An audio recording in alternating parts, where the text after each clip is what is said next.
As you have noticed in your blogs, we are all bombarded every day by people who make claims that are based on premises that result from them having taken a prior statement for granted. Or, this is where the problem lies, that they say are fully naturalized. Why is it a problem? Because when people say such and such statement has to be taken for granted, is it really so? Are we considering what exists in nature or what it is said by some people about what exists in nature?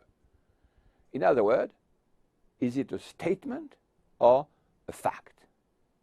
Well, this is such a big philosophical, ethical, and practical problem that there is no way to tackle it directly. We will come back to that big problem in sequence 4. For now, we are going to tackle it by taking a very, very simple route.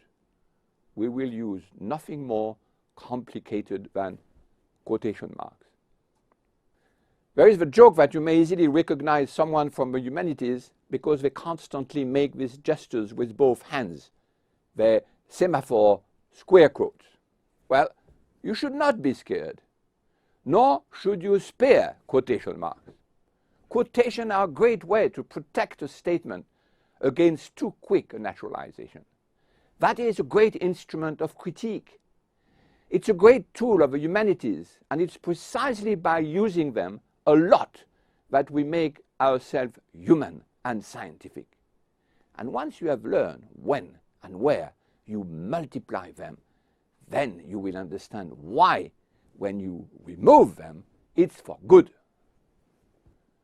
For this week, you need to learn no other skill than that of the comic book writers when they draw bubbles around a statement and put it in someone's mouth. As soon as you do this, a statement that was floating around becomes grounded. Then nothing will stop you from drawing the rest of the scene. It's uttered by someone in a story that has many characters, a whole decor, and that has a beginning and an end. You will very quickly learn to reconstruct where the statement comes from and to specify the profession, the setting, and the equipment of those who have launched it. You have, in effect, sourced the origin of a claim, just as any journalist would do.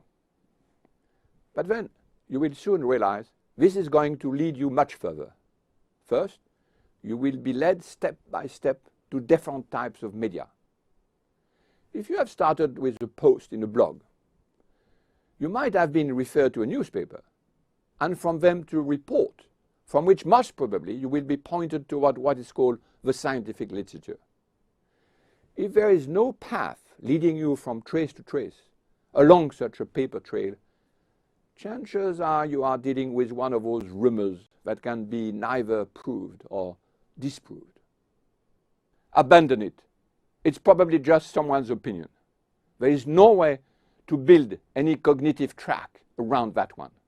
Choose another example.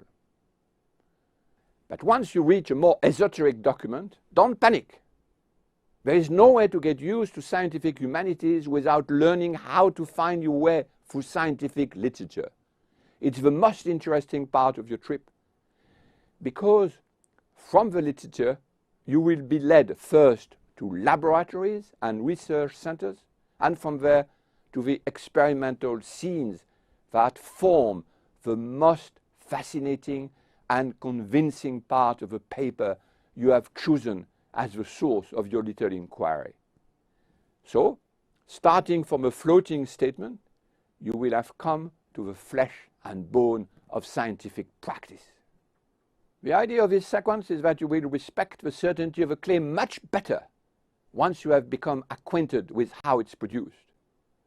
At first, you might be horrified to see how difficult it is for a statement to reach the state of an established and undisputable fact.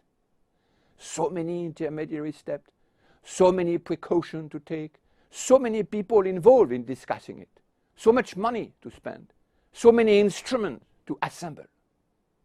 But then you will realize that it's precisely thanks to this collective process of slow and highly mediated fabrication that they are, in the end, solid and robust facts you may safely count on to find your way in the real world. The etymology of the word fact is tricky as well as enlightening. It may mean fabricated thus false, or fabricated thus solid. It is the second path we invite you to follow. Cogitamus, we think, not cogito, I think.